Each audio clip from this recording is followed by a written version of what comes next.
Halo semuanya, kembali lagi di Bebisik Channel. Belajar biologi semakin asik tentunya bersama Kak Edi ya. Nah ini Kak Edi akan ngebahas materi tentang kelas 11, yaitu materi tentang jaringan tumbuhan ya. Jaringan tumbuhan itu sebenarnya nanti dibagi dua, yaitu jaringan meristem dan jaringan dewasa. Jadi yang kamu lihat di sini nih jaringan meristem, ini merupakan jaringan meristem, dan yang kelima di sini adalah jaringan dewasa ya. Jadi ada 5 jenis nanti jaringan dewasa ya. Nah, cara menghafal gimana Kak? Cara menghafalnya langsung aja ya, yaitu Mary dan Epi pakai penyokong kubus. Mary dan Epi pakai penyokong kubus.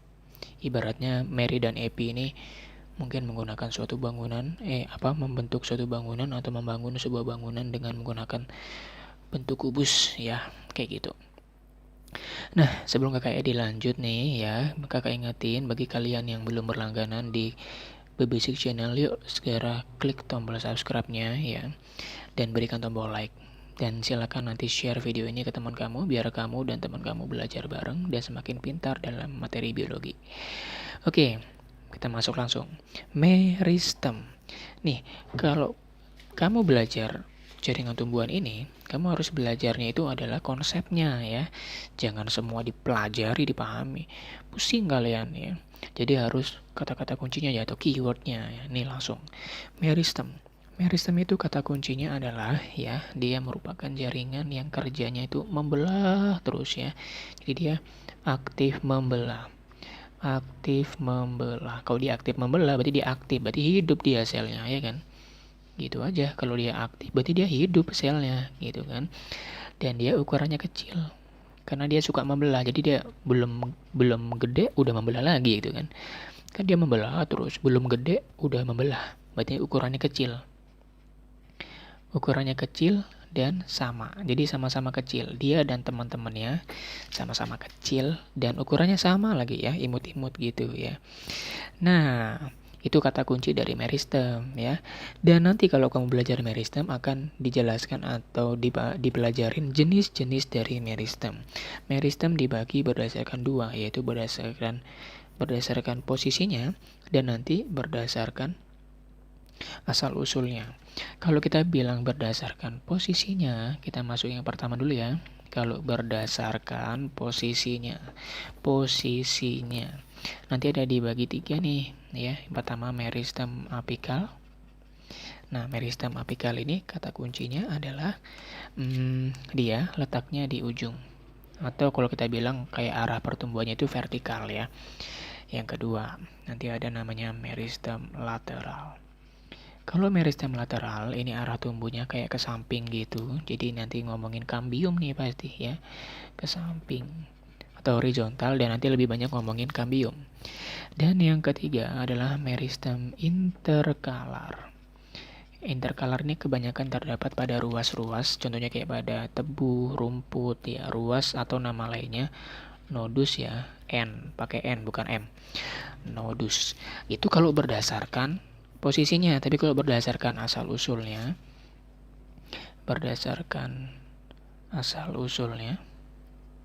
nanti cuma dibagi dua, yaitu meristem primer ya, meristem primer sama meristem sekunder.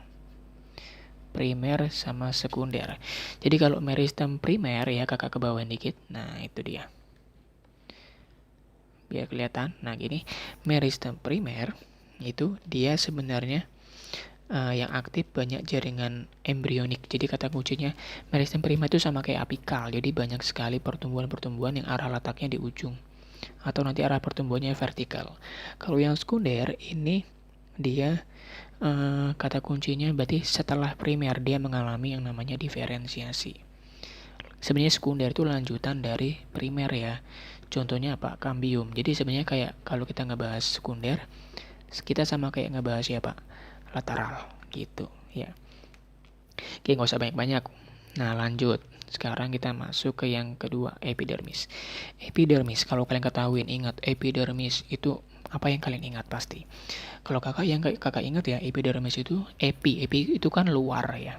Berarti letaknya pasti di luar. Letaknya di luar. Dan kalau letaknya di luar biasanya digunakan sebagai pelindung, ya kan? Iyalah pelindung atau proteksi.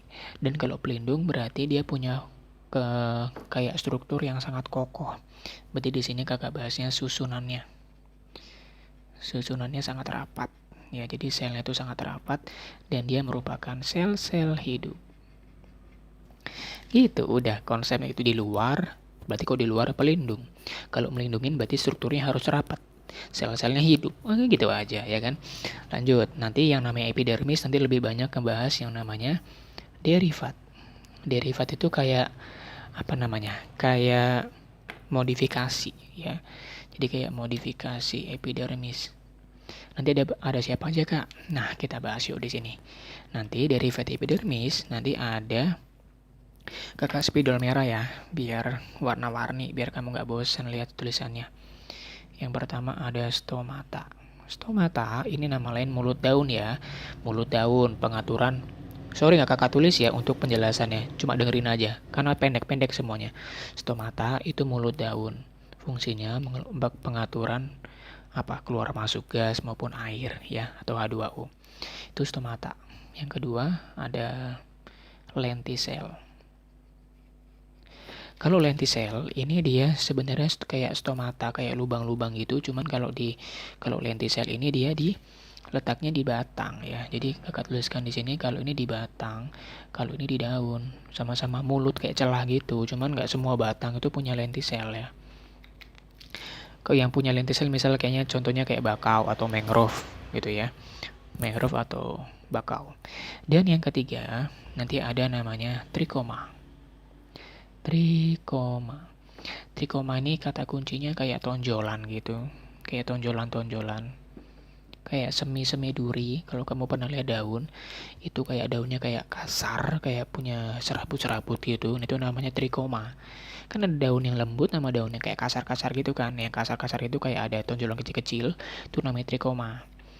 Nah yang keempat, ada namanya kutikula.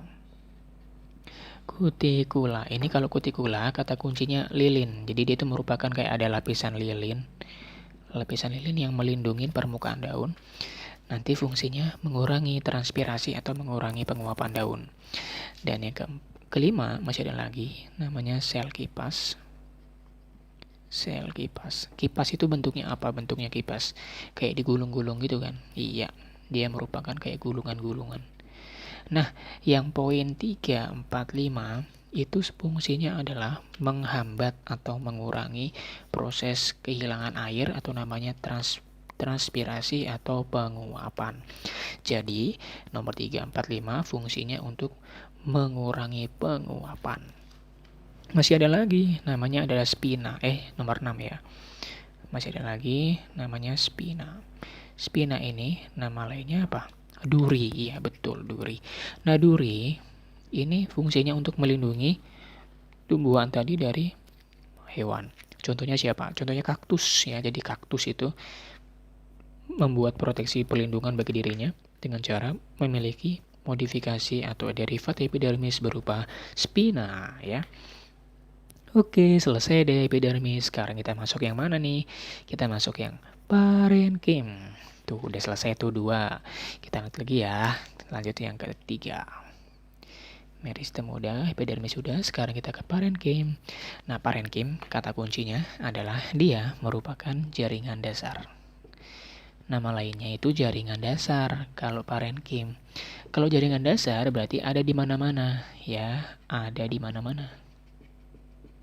Karena kan dasar kan dibutuhkan, jaringan dasar itu dibutuhkan di semua bagian ya, jadi harus ada kayak gitu ya.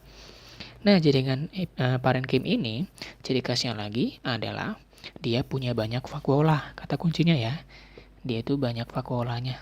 Ini pasti keluar nih di ujian. Siapa jaringan yang punya banyak vakuola?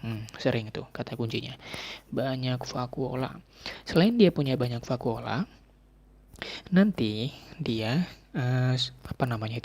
ruang antar selnya itu tidak ukurannya besar. Kakak buat lu udah banyak vakuola, kalau vakuolanya banyak berarti ukurannya besar. Semakin banyak vakuola berarti selnya itu kan berarti banyak mengandung vakuola dong, ukurannya pasti besar.